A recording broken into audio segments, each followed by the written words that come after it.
Happy Friday, CFM. It is time for Flex Friday. This is one of my favorite styles of workout because it allows you to tune it up or tune it down. If you want to get a little bit more Metcon-y, a little bit more pain cave, feel free, cut the rest out, go for time, right? Movements back to back to back. You will feel a fantastic burn in the muscles, a wonderful effect. If you want to focus more on strength endurance, then choose a more challenging weight and take a little bit more breaks in between sets, but don't let those sets get broken up, all right? So lots of different ways that you can tune this workout to get exactly what you want out of it while we still hit all of the major muscle groups for the week. Every time we do a programming cycle like this, it allows you the flexibility of like, am I looking for more aerobic development? Am I looking for more fat loss? Am I looking for more strength endurance? Or do I just want to build larger, stronger muscles, right? Lots of different ways that we can attack this.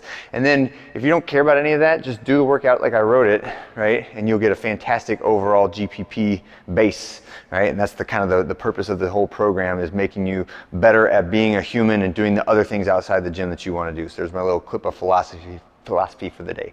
All right, let's go. 2 minutes, warm-up pace cardio, then 2 rounds through big arm circles, some burpees, forward somersaults. I'm not going to demonstrate, but make sure, I want to see you get upside down, do a little vestibular stimulation work for today, and then 5 to 8 reps of your warm-up bench press. Remember that the bench press is a full body lift, right? So my feet have to be in contact with the ground. I'm thinking about pushing my heels into the ground, squeezing my butt, thinking about spreading the floor, like I'm pushing my toes or my heels all the way through the bar, right? When you start, eyeballs should be underneath the bar. So don't start with your head in between the rack here, or you'll push up and hit these J hooks when you get tired, right? Warm up bench press can be empty barbell, and then moving up a little bit. When we get into the workout, we're gonna start you at a set of 16, right? So this kind of gets off the chart of percentages where I can't tell you start at 60%, start at 40%, start at 70%. This is going to have to be a little bit by feel, because a lot of times gender differences are really interesting, because ladies usually can do a higher number of reps at a higher percentage than guys can, right? It's just one of those differences between the sexes that we know exists. So what I don't want to do is prescribe a single percentage and then have it be too hard for the guys, too easy for the ladies. So I want you to pick a set or a weight that allows you to be at failure minus about 4 reps. Like, I could have done more, I didn't fail on it, but it was really starting to get heavy by the end. But I had a couple more reps left in the tank, right? And when the coaches can help you do it, it's sort of an experimental process. It's unique for each person, right? So set of 16 reps bench press. Then you're gonna do 8 reps of the curl up. This is our core exercise. We're working on spinal bracing and stability. So hands, can you see me? I'll move out, sorry.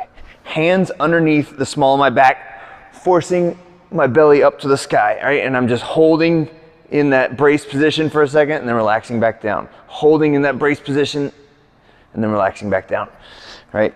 8 reps of the curl up, a small pause at the top of the curl up. Then you're gonna do 10 reps of the dumbbell chest fly.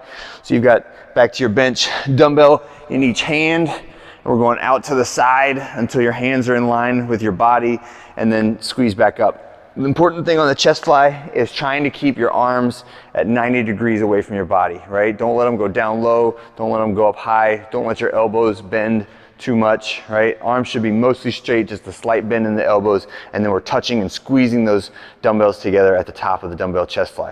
All right, next we're gonna go to, bent over barbell row. So you have a separate bar on the ground. I've given you a prescribed weight, but I just want it to be a moderate, like medium weight that you can move, that starts to get heavy by the end, but again, doesn't cause failure and will let you feel like you got a couple more reps left in the tank, okay? The next ones are tricep extension, bicep curl, right? So I've got my band overhead, looping my hands through it, elbows tucked tight to the body, and I'm just extending my arms, right? Extending my elbows, squeezing the tricep. You wanna get a little more out of it, you rotate that hand down so your palm's facing backwards, and you get a little bit more out of the bottom of the tricep extension, and then band curl, right? So same thing, opposite direction, standing on the band, pulling my hand towards my shoulder. Again, trying to keep those elbows in the same spot. So I'm just using the bicep when I do that curl. And then the last one is our V sit-up. And V sit-up, I've seen some really neat scaling methods where you can use a band to help you get up off the ground. And that is really the thing that we want to focus on here, is getting your torso up off the ground so that you're balanced up on your butt. If you can't reach your toes, that's okay, but make sure that you're getting yourself off the ground every single time for the V sit-up, okay? All right, and we're trying to get through that 3 times.